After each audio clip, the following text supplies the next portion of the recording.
Doctor Ikramul Haq sir, your take on this synopsis ji जो मैंने पेश किया था। जी, ज़ाहिर है कि जब हम आईएमएफ के प्रोग्राम में गए थे तो बड़ा मसला तो स्टेबलाइज़ेशन का ही था, क्योंकि जो हमारे अशारिये थे वो काफ़ी ख़राब थे। फ्लक्चुएशन जो हो रही थी एक्सचेंज रेट में बहुत ज़्यादा थी, स्टेबिलिटी नाम की नहीं थी, काफ़ी मुश्किलात थी हुकूमत को।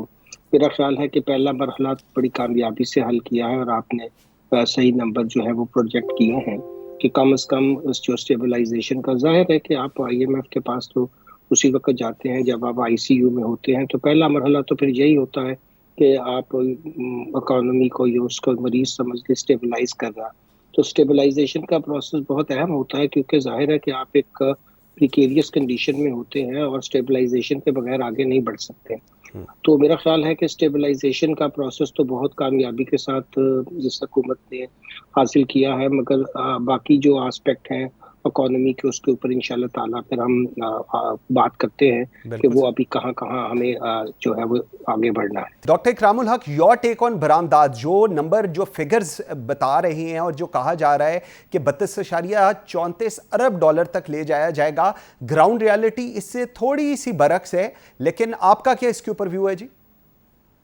जी, मेरा ख़्याल है कि पाकिस्तान को इस सिलसिले में 2 बड़े मसाइल हैं। एक तो एनर्जी का जो हमारा मसला है, ज़ाहिर है हम कम्पेटिटिव नहीं रहते जब तक अपनी एनर्जी की कॉस्ट को नीचे नहीं लेके आते हैं।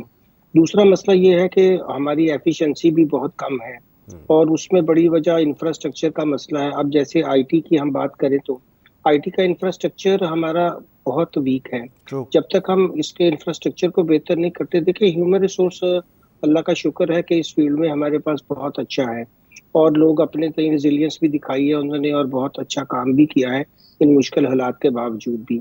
ये एक ऐसा एरिया है जहाँ पाकिस्तान को मेहनत करने की अब ज़रूरत है, क्योंकि कन्वेंशनल टेक्सटाइल सेक्टर्स के उससे निकल कर हमें अब थोड़ा सा वैल्यू एडिशन की तरफ और ख़ास तौर पर जो नई दुनिया की रियलिटीज़ हैं, जिसमें आईसीटी सर्विसेज का बहुत अमल दखल है, उस पे बहुत काम करने की ज़रूरत है और यही वो एरिया जिससे शायद हम लीपफ्रॉग भी कर सकेंगे।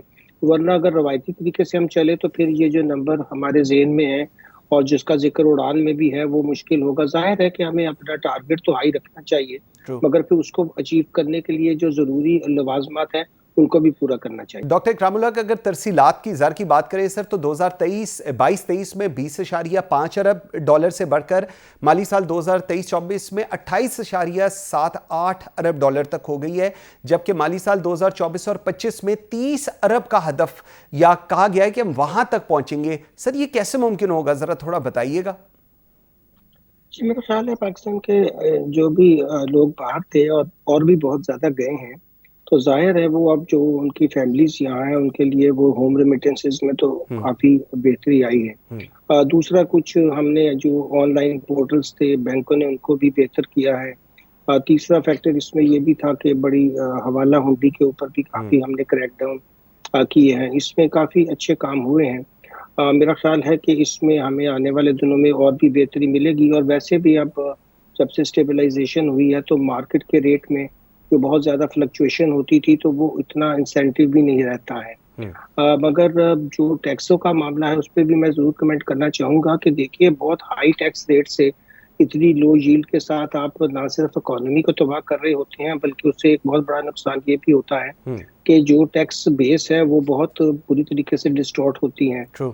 अब मेरा ख्याल है कि पाकिस्तान में अब जो टैक्स रेट्स इस वक्त इतने हाई हैं, ये भी एक बहुत बड़ी वजह है हमारे लो ग्रोथ ट्रैप के अंदर फंस जाने की। और जाहिर है कि स्टेबलाइजेशन के बाद हमें सोचना तो पड़ेगा कि क्या हम इतने हाई टैक्स रेट से आगे चल भी सकते हैं कि नहीं चल सकते हैं। बिल्कुल अब सर। बेस तो ब्रॉड नहीं हो रही है और टैक्सेस की शरह हम बढ़ाए जा रहे हैं, तो मेरा ख्याल है कि यहाँ सीरियस काम करने की जरूरत है। और एफबीआर रिफॉर्म्स $1 बिलियन का तो ऑलरेडी वो कर्जा बाहर से ले चुके हैं और अब मजीद आई वर्ल्ड बैंक से लेना चाहते हैं, मगर वहाँ कोई सीरियस रिफॉर्म मुझे होते नजर नहीं नजर आते नहीं आ हैं। रहे। बिल्कुल क्यों? सही, बिल्कुल ठीक है। और डॉक्टर इकराम साहब, मेरे पास लास्ट 30 सेकंड है सर। केएससी की, अगर केएससी 100 की बात करें, हमने देखा है कि वो काफी इंक्रीज की तरफ गया है, इंटरेस्ट रेट भी नीचे आए हैं, ऑब्वियसली पैसे अब स्टॉक के अंदर जा रहे हैं। इसके ऊपर आपका क्या व्यू है जी?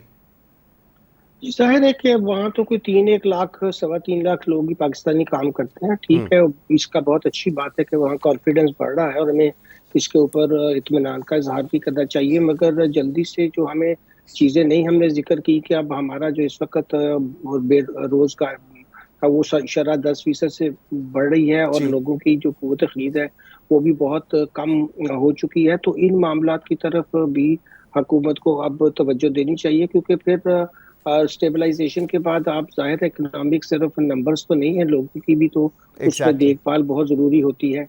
तो मेरा ख़्याल है कि इस तरफ भी अब हमें तवज्जो देनी होगी। बिल्कुल ठीक है। डॉक्टर इकरामुल हक साहब, बहुत शुक्रिया आपके टाइम देने का।